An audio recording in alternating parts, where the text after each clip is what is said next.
Site को अच्छे से बिल्ड करने के लिए इसके अलावा एक इम्पॉर्टेंट पॉइंट ये भी है कि जितना काम इसके लिंक पेज पर होगा उतना ज़्यादा एक्सटर्नल वर्ल्ड में ये अच्छे से काम करती है। बिजनेस को प्रोडक्ट और सर्विस की गारंटी और वारंटी साइट पर कुछ इस तरह से देनी चाहिए कि वो कस्टमर को इंश्योर कर सके कि अगर कुछ भी गलत है तो वो हमेशा उनकी मदद करेंगे। अब हम बात करते हैं कि कैसे एक ऑर्गेनाइजेशन अच्छी वेबसाइट क्रिएट कर सकती है। इसके लिए हम 8 rules for a successful E commerce website को पढ़ेंगे। एक सक्सेसफुल ई कॉमर्स वेबसाइट की डिज़ाइन ऑर्गेनाइजेशन रिटेल के बेसिक्स को अप्लाई करते ही स्टार्ट हो जाती है। एक अच्छी वेबसाइट को बनाने के लिए ये समझना ज़रूरी है कि एक सक्सेसफुल वेबसाइट कैसे बनती है। ई कॉमर्स के ये 8 रूल्स एक सक्सेसफुल वेबसाइट बनाने में मदद करते हैं। वो रूल कुछ इस प्रकार हैं। First rule, the retailer has a product और products that they want to sell. That means retailer के पास मार्केट में सेल करने के लिए प्रोडक्ट या प्रोडक्ट्स हों। सोचिए ज़रा, एक e commerce site without product के क्या ऐसा पॉसिबल है? नहीं। तो इसका मतलब किसी भी ई कॉमर्स ट्रांजैक्शन को करने के लिए प्रोडक्ट का होना नेसेसरी है। सेकेंड रूल है कि the retailer need a place to showcase his product. Retailer या ई टेलर के पास एक बिल्डिंग होनी चाहिए जहां वो अपने प्रोडक्ट को डिस्प्ले कर सके। ट्रेडिशनली ये मार्केट में एक शॉप होती है, पर ऑनलाइन बिजनेस में ये एक वेबसाइट होती है। अब बात करते हैं ट्रेडिशनल रिटेल स्टोर की। वहाँ पर प्रोडक्ट्स को विंडो में डिस्प्ले किया जाता है, जिससे इम्प्रेस होकर एक कंज्यूमर शॉप में एंटर होता है। वहाँ के शेल्फ पर प्रोडक्ट भी कस्टमर्स की कन्वीनियंस के हिसाब से अरेंज किए जाते हैं। फॉर एग्जाम्पल, जो मोस्ट डिमांडिंग प्रोडक्ट होता है वो शेल्फ में सामने रखा जाता है। लीस्ट डिमांडिंग प्रोडक्ट को अपर शेल्फ पर अरेंज किया जाता है और ये कस्टमर की कन्वीनियंस के हिसाब से ही डिसाइड होता है। इसी तरह ई कॉमर्स वेबसाइट पर नेविगेशन क्रिटिकल होती है। विजिटर्स को भी सेम उसी तरह से विजिबल और इजी टू फॉलो वाले पाथ चाहिए होते हैं। ये नेविगेशन कस्टमर्स की प्रोडक्ट को आसानी से कंपेयर और एग्जामिन करने में मदद करती है। बहुत सारे ई कॉमर्स वेंचर सिर्फ इस वजह से नहीं चल पाते क्योंकि वो अपने प्रोडक्ट की सप्लाई और डिस्ट्रीब्यूशन को टाइम टू टाइम सिक्योर नहीं करते। अब सोचिए, अगर कोई कस्टमर ऑनलाइन शॉपिंग करते वक्त अपने प्रोडक्ट सही टाइम पर नहीं प्राप्त कर पाए या उसे वो नहीं मिले तो वो गुस्सा हो जाएगा और ऐसे में आप उनसे कितनी भी अच्छी तरह से माफ़ी मांग लें पर वो फ्यूचर में आपसे प्रोडक्ट नहीं खरीदेगा और अपने सारे दोस्तों को या जानने वालों को भी बुरी सर्विसेज के बारे में बताएगा। तो ई टेलर को वेबसाइट की डिज़ाइनिंग करते वक्त बहुत ही केयरफुल होना चाहिए। थर्ड रूल है, the retailer chooses a building for a store that is in the good repair and has all the facilities such as electricity, heat that are necessary to make the customer comfortable. बहुत बार retailer अपनी building को properly maintain करना भूल जाता है। इसी तरह अगर ई टेलर अपनी वेबसाइट को रिपेयर नहीं करता है तो जाहिर सी बात है कि कंज्यूमर के लिए वो साइट बहुत टाइम कंज्यूमिंग प्रोसेस होता है। बहुत बार ई टेलर वेबसाइट के बड़े एरिया को लंबे समय तक अंडर कंस्ट्रक्शन में रख देता है या फिर साइट की होस्टिंग सर्विस स्लो होती है। ऐसे में जब पोटेंशियल कस्टमर आपकी साइट पर आएगा और वो उसे डाउन मिलेगी तब वो क्या करेगा? तो वो दूसरी वेबसाइट को विजिट करेगा और वहाँ से अपना पसंदीदा प्रोडक्ट खरीद लेगा। क्या वो दोबारा आपकी वेबसाइट पर आएगा? शायद ना। अगर ई टेलर अपनी ई कॉमर्स वेबसाइट को चलाना चाहता है तो वेबसाइट कंसिस्टेंट और 24/7 होस्टिंग पर होनी चाहिए। वेबसाइट फुली फंक्शनल और कंप्लीट स्टोर की होनी चाहिए जिससे विजिटर ऑनलाइन शॉपिंग कर सके। अंडर कंस्ट्रक्शन और कमिंग सून के बैनर्स नहीं होने चाहिए। इसी तरह वेबसाइट डिज़ाइनिंग में यूजेबिलिटी भी एक इम्पॉर्टेंट कंपोनेंट है। ये ज़रूरी है कि कस्टमर के बाइंग प्रोसेस को आसान बनाने पर ध्यान दिया जाए। फॉर एग्जाम्पल, अगर आपका पोटेंशियल कस्टमर आपकी साइट को अच्छे से नेविगेट नहीं कर पा रहा है तो वो कभी बॉदर नहीं करेगा और वो आपके कॉम्पिटिटर की वेबसाइट पर क्लिक करेगा। तो ये ज़रूरी है कि वेबसाइट रेगुलरली मेंटेन हो। फोर्थ रूल है, the traditional retailer makes the store as attractive as possible and display the product to the best advantage. Similarly ये ज़रूरी है ई कॉमर्स बिजनेस के लिए भी कि वो अपने एक ऑनलाइन कैटलॉग बनाए अपनी ई कॉमर्स वेबसाइट पर, जो कि क्रेडिबिलिटी बनाने में मदद करती है। पर कैटलॉग बनाते वक्त ये ध्यान में रखें कि बहुत ज़्यादा पिक्चर्स एक ही पेज पर लोड ना हो, जिसकी वजह से वो पेज बहुत स्लोली लोड होता है और पूरी इन्फॉर्मेशन भी प्रोवाइड नहीं कर पाता। एक अच्छी ऑनलाइन कैटलॉग बहुत सारे वेब पेजेस का यूज़ करती है, कैटेगरी बनती है, उसे ऑर्गेनाइज करती है, थंबनेल का यूज़ कैटलॉग को फास्ट बनाने के लिए और डिटेल इन्फॉर्मेशन प्रोवाइड करने के लिए होता है। एक अच्छे कैटलॉग स्टॉक इन्फॉर्मेशन को भी प्रोवाइड करवाता है और ये ध्यान में रखता है कि ऑनलाइन शॉपर के लिए परचेजिंग में आसानी हो। फिफ्थ रूल है, द रिटेलर और the member of the staff should be physically present in the store to welcome, communicate with and serve the customer that comes into the store. इसी तरह बहुत सारी ई कॉमर्स वेबसाइट गुमनाम हो जाती हैं और ऑनलाइन कॉमर्स की सारी अपॉर्चुनिटीज़ भी कम हो जाती हैं। किसी भी ऑनलाइन शॉपिंग को करते हुए कस्टमर्स को ये फील होना चाहिए कि वो आपको और आपकी वेबसाइट को जानता है। सक्सेसफुल ई कॉमर्स वेबसाइट कस्टमर सर्विसेज और कॉन्टैक्ट इन्फॉर्मेशन प्रोवाइड करवाता है, जो कि पोटेंशियल कस्टमर्स के साथ क्रेडिबिलिटी को बिल्ड करने के लिए क्लियर और असेसिबल होना चाहिए। कस्टमर सर्विस जैसी इन्फॉर्मेशंस को भी एक प्रोमिनेंट फीचर मानना चाहिए। फॉर एग्जाम्पल, अबाउट अस या कॉन्टैक्ट अस और कस्टमर सर्विस जैसे लिंक्स को वेबसाइट नेविगेशन मेन्यू में या फिर हर पेज पर रिफ्लेक्ट करना चाहिए। FAQ भी एक सोर्स है जिसके थ्रू कस्टमर्स को कॉमन क्वेश्चंस के आंसर प्रोवाइड किए जा सकते हैं। ये फीचर्स भी कस्टमर्स में सेंस ऑफ फेमिलियरिटी को बढ़ाते हैं। आखिरी में, जब कस्टमर पेमेंट करता है तो वेबसाइट का ऑनलाइन पेमेंट सिस्टम सिक्योर होना चाहिए और ये भी ध्यान में रखिए कि कस्टमर सेटिस्फाइड हो। सिक्स्थ रूल है, traditional retailer ensures that customer feel secure in the store. Online shopping में भी हमें सिक्योरिटी का ध्यान रखना होता है। साइट सिक्योरिटी ऑनलाइन शॉपर्स के लिए एक बड़ा कंसर्न है। ई कॉमर्स का ये एक डिफ़िकल्ट काम है क्योंकि ऑनलाइन क्रेडिट कार्ड प्रोसेसिंग में कस्टमर को रियलिटी और परसेप्शन बेसिस पर सिक्योर फील कराना ज़रूरी है। सच्चाई ये भी है कि किसी भी तरह की इंफॉर्मेशन शेयर करना, जैसे कि क्रेडिट कार्ड नंबर, रिस्की है कंपेयर टू रियल वर्ल्ड जब हम उसे फिजिकल शॉपिंग करते वक्त यूज़ करते हैं। वेबसाइट में SSL यानी कि secure socket layering online page पर होनी चाहिए, तभी वेबसाइट काबिल होगी एनक्रिप्टेड ट्रांजैक्शंस के लिए।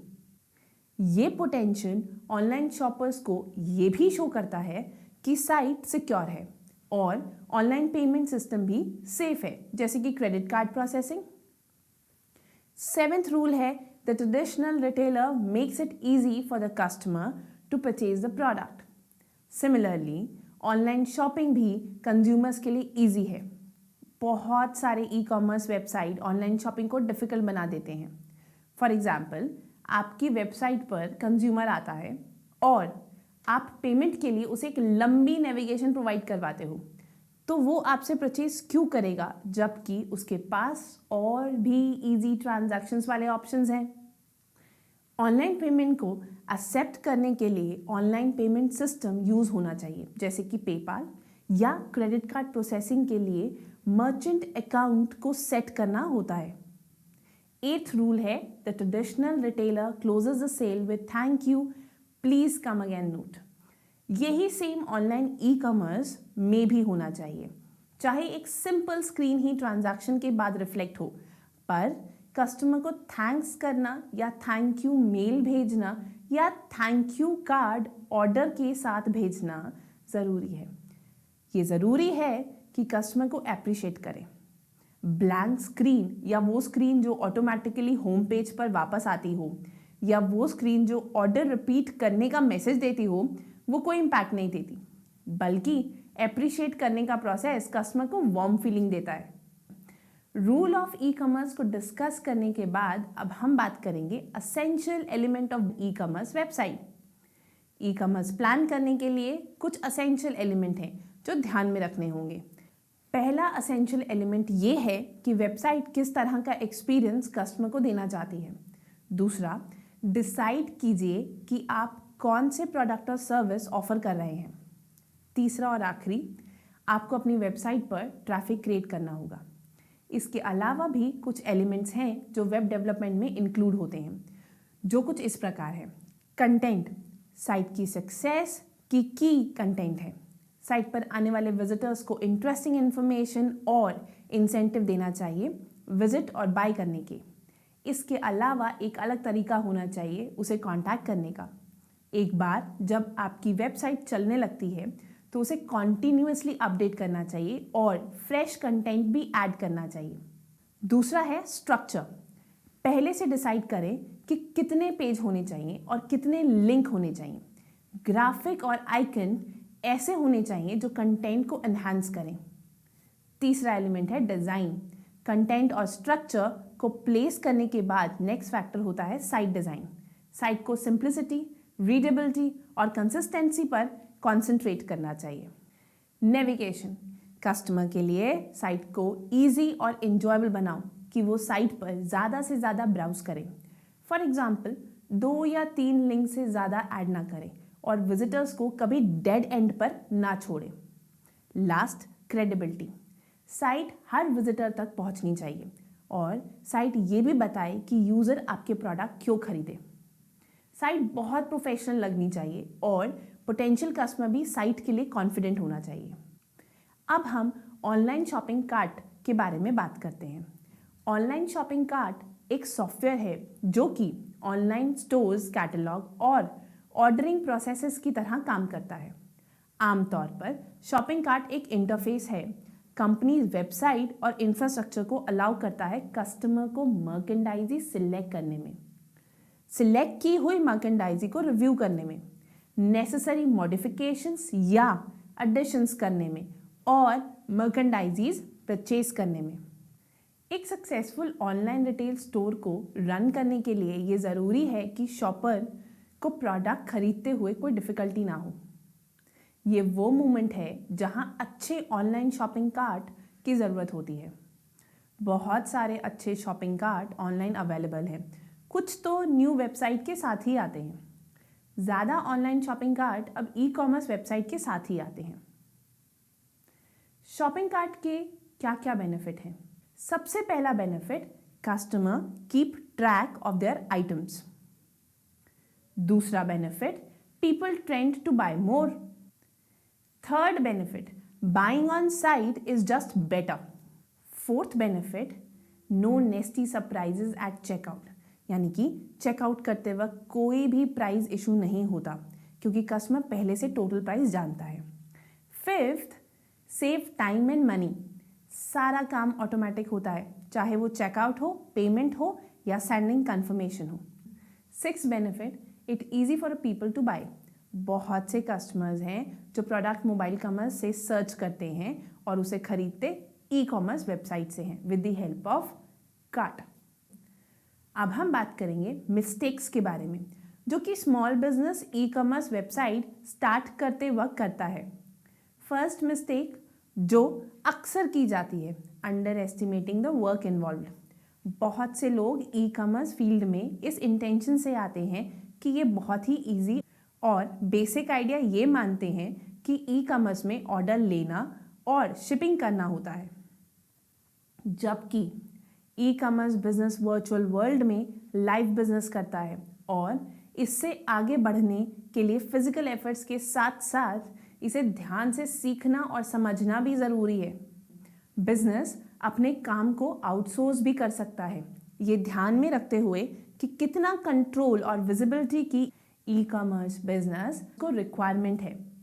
और जब ई बिजनेस स्टार्ट होता है तब कितना पॉसिबल है उसे कॉस्ट इफेक्टिव रखना। बिजनेस को ये समझना ज़रूरी है कि ई कॉमर्स भी बाकी बिजनेस की तरह ही है, बस ई कॉमर्स ऑनलाइन परफॉर्म होता है और इसकी सक्सेस के चांसेस तब ज़्यादा होते हैं जब ई बिजनेस पूरी तरह से इन्वॉल्व हो। तो ऑपरेटर्स को ई बिजनेस को अंडररेट या अंडर एस्टिमेट नहीं करना चाहिए। Second, no business plan. अगर बिजनेस ऑपरेटर्स के पास कोई बिजनेस प्लान नहीं है तो ये एक कंसर्न का बड़ा मैटर होता है। नो बिजनेस प्लान एक बिजनेस के लिए राइट सिचुएशन नहीं होता। बिजनेस के पास प्लान ज़रूर होना चाहिए, कुछ इश्यूज को ध्यान में रखते हुए। ई बिजनेस को पता होना चाहिए कि क्या सेल करना है और कौन सी मार्केट में। टारगेट कस्टमर को समझो, जानो कि कस्टमर की प्रॉब्लम क्या है और उसके सोल्यूशन को ऑफर कैसे कर सकते हैं। समझो कि कॉम्पिटिटर कौन है, उसकी स्ट्रेंथ और वीकनेस क्या है। क्या कॉम्पिटिटर की वीकनेस प्रॉफिटेबल हो सकती है? क्या आप प्राइस या पोजीशन के क्राइटेरिया के आधार पर कॉम्पिटिटिव हो? ये इंश्योर करें कि ऑनलाइन बिजनेस में इनका क्या एम्फसाइजेस है जो एक डिफरेंस को भी रिफ्लेक्ट करता है। इन सब क्वेश्चंस के आंसर एक न्यू बिजनेस को एक बेटर फाउंडेशन बनाने में और स्ट्रैटेजी बनाने में मदद कर सकते हैं। No marketing strategy. E commerce website को लाइव करना एक बिजनेस की शुरुआत होती है। बिजनेस को ये इंश्योर करना चाहिए कि हर प्लान ठीक से इंप्लीमेंट हो ताकि वेबसाइट पर विजिटर्स आ सके और ट्रैफिक जनरेट हो सके। इसके कुछ फैक्टर्स हैं जो कि ऑनलाइन मार्केटिंग करते वक्त वेंचर को कंसीडर करने चाहिए। सबसे पहले ये समझने की ज़रूरत है कि बेसिक ई कॉमर्स एनालिटिक्स और ट्रैकिंग सिस्टम कैसे काम करेगा, जैसे कि गूगल एनालिटिक्स। दूसरा, एसईओ और पीपीसी के डिफरेंस को समझना। तीसरा, सोशल मीडिया की इम्पोर्टेंस को समझना। चौथा, तीसरी पार्टी जैसे कि ईबे की मदद से स्टैब्लिश्ड मार्केट में रिसर्च करना मार्केटिंग और सेलिंग के लिए। तो ये ज़रूरी है कि ऑनलाइन मार्केटिंग स्ट्रैटेजी बनाई जाए। फोर्थ मिस्टेक है choosing the wrong e commerce platform. एक successful online business e commerce software से चलता है। या तो वो सॉफ्टवेयर वेबसाइट के लिए सपोर्टिव होगा या फिर ऑब्स्टेकल क्रिएट करेगा। अगर आप कोई गलत चॉइस करते हो तो ये ई बिजनेस के पूरे काम को खराब कर सकती है। इसके दो प्राइमरी सॉल्यूशंस हैं। पहला, होस्टेड ई कॉमर्स सॉल्यूशन को अपनाएं। दूसरा, पॉपुलर ई कॉमर्स सॉफ्टवेयर प्रोग्राम की कस्टम इंस्टॉलेशन कराना। तो प्लेटफॉर्म से रिलेटेड किसी भी सपोर्ट को लेने से पहले अपनी टेक्निकल एबिलिटी को जान लें। Last mistake is poorly showcasing products. E commerce business अक्सर अपने आप को वेबसाइट के विजिटर्स और उनकी परसीविंग के अनुसार नहीं ढाल पाता। आप अपने प्रोडक्ट और सर्विसेज को विजिटर्स के सामने कैसे प्रेजेंट करोगे, ये समझना ज़रूरी होता है, जो कि अक्सर निगलेक्ट होता है। बिजनेस को ये समझना चाहिए कि वेबसाइट एक स्टोर फ्रंट और सेल पर्सन है। तो ये ध्यान रखना होगा वेबसाइट पर प्रोडक्ट स्टॉक की high quality, good size photos और डिस्क्रिप्शन अवेलेबल हो, जैसे कि मेजरमेंट, साइज, कलर और पोटेंशियल कस्टमर को परचेज रिलेटेड हर इंफॉर्मेशन देना। प्रोडक्ट की इंफॉर्मेशन शॉपर के एक्सपीरियंस को बढ़ाती है और सेल्स के चांसेस को भी इंक्रीज करती है। तो इस सेशन में हमने ये जाना कि एक अच्छी वेबसाइट को डेवलप करने के लिए एक ई टेलर को क्या क्या चीज़ें ध्यान में रखनी होंगी और शॉपिंग कार्ट्स के क्या क्या बेनिफिट्स हैं। तो इस सेशन में इतना ही। Thank you.